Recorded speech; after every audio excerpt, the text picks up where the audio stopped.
Welcome friends. अब इसमें कुछ और टॉप टाइप्स जो है वो हमारा स्पीड का बच गया। टाइप्स ऑफ स्पीड यानी कि चाल का प्रकार, दो चाल और है, बस बहुत कुछ नहीं, बस आराम से इससे समझ में आ जाएगा। पहला second third number first second हमने इसका पिछले वाले लेक्चर में बताया था। थर्ड और फोर्थ के बारे में हम बात करने वाले। उससे पहले आप हमारे चैनल को सब्सक्राइब कर सकते हो और वीडियोज को लाइक भी कर सकते हैं। हम बढ़ते हैं आगे वीडियोज में, टाइम को वेस्ट ना करते हुए, क्योंकि टाइम हमारा बहुत ही कीमती है। तो थर्ड नंबर पे बात करने वाले हैं।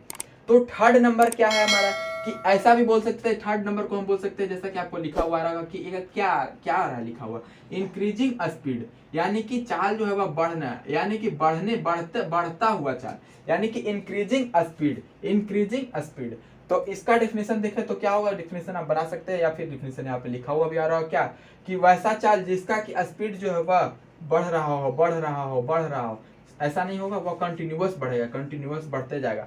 यानी कहने का मतलब यह हुआ कि अगर हम बाइक लेकर के निकलते हैं, बाइक लेकर के घूमने के लिए निकलते हैं, और बाइक से हम मार्केट से घर से पहले निकलते हैं और मार्केट में पहुंचते हैं, मार्केट से फिर हम आगे पहुंचते हैं हाईवे पे, क्योंकि हाईवे पे कुछ जाम वगैरह नहीं होता, गाड़ी वगैरह उतना चलता नहीं है, रोड हमारा पूरा खाली रहता है, जिसके कारण से ये जो हमारा बच्चा है वो क्या किया, अपने बाइक को जो है वो फुल स्पीड में भगाने लगा, यानी कि एक्सीलेटर को एकदम फुल एकदम कर चुका है, और जो इसका स्पीड जो है वो बढ़ते जा रहा है। कहने का मतलब क्या था, 0 से स्टार्ट किया था और 20 हो गया, 30 हो गया, 40 हो गया, 50 हो गया, इसे बढ़ते बढ़ते 100 मीटर पर सेकेंड तक हो गया। अब आप कह रहे हो कि सर जी ये तो बहुत ही इजी है, ये बढ़ने वाला हो गया, घटने वाला हो गया, बट इसमें भी एक टॉपिक है। इस टॉपिक को हम इसी से लिंक करके आगे हम एक्सेलरेशन जब पढ़ाएंगे तो उसमें इसे हम बहुत अच्छे से लिंक करेंगे, जिसके कारण इसे हम अलग से बता दे रहे हैं, क्योंकि वह प्रॉब्लम ना करे, अगर आपको आगे जाकर के आपको प्रॉब्लम कोई भी ना हो।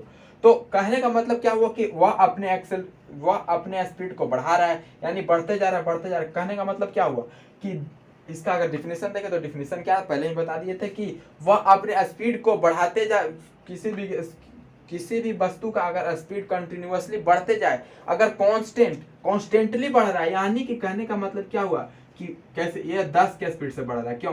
क्योंकि देख सकते हैं कि यहाँ पे पहले 10 होगा तो 10 के स्पीड से बढ़ा, कैसे देखिए, यहाँ के बीच में 10 का अंतर है, इसके बीच में भी 10 का अंतर है, इसके बीच में भी 10 का अंतर है, इसके बीच में भी 10 का अंतर है।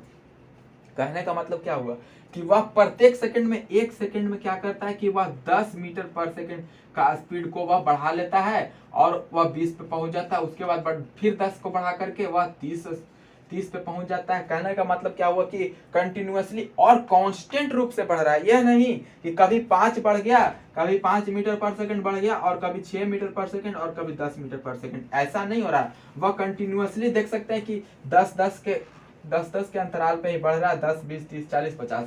यह क्या हो गया, वह कांस्टेंट रूप से वह बढ़ रहा है। यानी कहने का मतलब क्या हुआ कि कांस्टेंटली वह बढ़ता जाए, कांस्टेंटली बढ़ता जाए, तो उसे हम क्या बोलेंगे, इंक्रीजिंग स्पीड। और वह कैसा कैसा इंक्रीजिंग, यानी यूनिफॉर्मली इंक्रीजिंग स्पीड, यानी कि वह बहुत आराम से बढ़ते जा रहा है। उसके बाद बात करते हैं कि फोर्थ नंबर आपका आ रहा होगा क्या, डिक्रीजिंग स्पीड।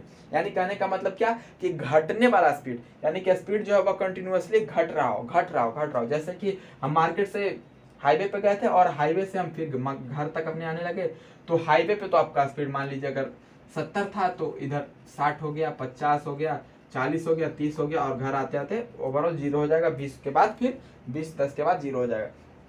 मतलब कहने का मतलब हुआ क्या कि वह अपने स्पीड को वह कंटिन्यूअसली कैसे डिक्रीज कर रहा है, वह यूनिफॉर्मली डिक्रीज कर रहा है। यह नहीं कि कभी कभी 50 से घट गया, कभी 10 घट गया, कभी 5 घट गया, नहीं, वह कॉन्स्टेंटली यानी कि यूनिफॉर्मली, यानी एक नियत रूप से वह घटते जा रहा है, मतलब कि डिक्रीज हो रहा है।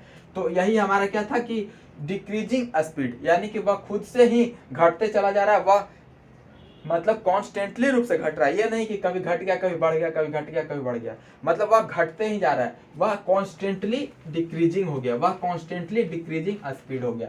अब हम इसके बाद बात करने वाले हैं, इसके बाद और कुछ तो टॉपिक्स स्पीड में आपका शायद बच नहीं रहा है, जी नहीं, अगर बच रहा होगा तो हम बुक में देख लेंगे। उसके बाद हम नेक्स्ट पार्ट में मिलने वाले हैं। नेक्स्ट पार्ट में हम क्या बताने वाले हैं, नेक्स्ट पार्ट में हम एक्सेलरेशन शुरू करने वाले, कि एक्सेलरेशन होता क्या है।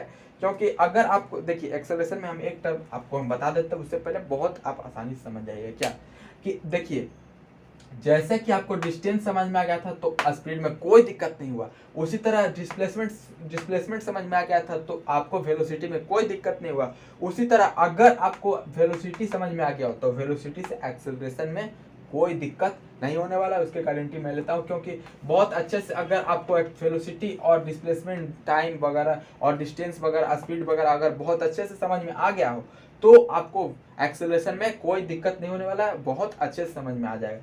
तो मिलेंगे हम नेक्स्ट पार्ट में एक्सेलरेशन के बारे में हम बात करने वाले हैं। देखते हैं नेक्स्ट पार्ट में।